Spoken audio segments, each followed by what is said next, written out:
সৈকত ভাই।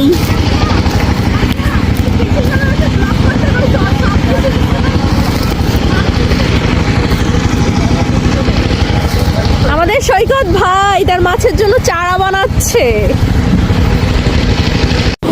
এখানে আসার পর যে যার মতো কাজে ব্যস্ত হয়ে গিয়েছে। ভাইয়ের নেশা হচ্ছে মাছ ধরা, আমরা থিঙ্ক করছি আমরাও মাছ ধরবো। এরপর দেখতে পেলাম কিউট কিউট ছাগল ছানা। আমার এমনিতেই ছোট ছোট বাচ্চা পশু পাখি অনেক বেশি ভালো লাগে, তো ওদেরকে পাইছে, এখন তো আর ছাড়ার কোনো ওয়েই নাই। তো একটাকে ধরে কোলে তুলে নিলাম। ওরা যদিও আনকমফোর্টেবল ফিল করতেছিল, কারণ ওরা তো এভাবে ইউজ টু না, বাট আমার খুব ভালোই লাগতেছিল ওদেরকে এভাবে ধরার পর। দেন আমরা এখানে একটা সিঙ্গারা পেলাম, ভালোই মজা ছিল।